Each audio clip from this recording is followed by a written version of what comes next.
Well, if you're like me and you look up in the heavens, you don't see all those constellations that the zodiac tells us are there. You just see a bunch of bright lights. We know the ancient Egyptians paid a lot of attention to the stars. Their pyramids pointed to the stars. You've heard of the Orion correlation theory and watched other podcasts by us. You've seen us talk about these things. So where does the naming of these constellations come from? Because there's a lot of unanimity in the ancient world about the names of these constellations. Like this is, for instance, is the constellation Orion. Now, who would see the constellation Orion in this star pattern? I mean, you could say, oh, look, there's the three stars of Thoth, Hermes, and Mercury. You could say Mo, Larry, Curly, whatever. But, or, here's the hourglass, and let's call it the hourglass. What's the chances we'll call these stars the hourglass and people will follow that naming? They won't.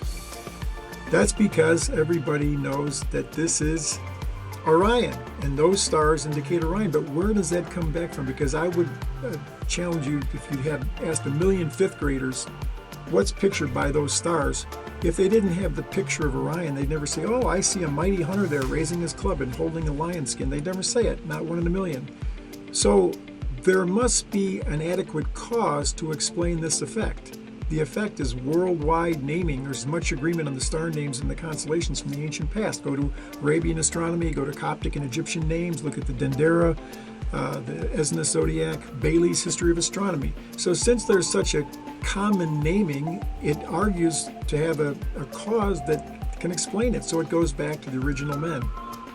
Enoch is the original Thoth, Hermes, the father of writing, highly skilled. He's the one with Adam who helped name the constellations. There's the legend that says there would be a pillar of Enoch, that all the knowledge from the ancient world would be put together by Enoch. Well, that's the Great Pyramid.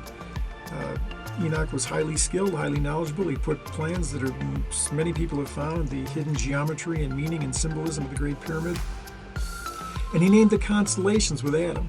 So the question we should really be seeking, since it's plain there's got to be an aboriginal source for constellations, which ancient cultures all give very similar names to in the same set of constellations, there's got to be a common source. Very unlikely that it was aliens. I think it was Adam and Enoch. So the big question becomes then, what do they mean? Stay tuned.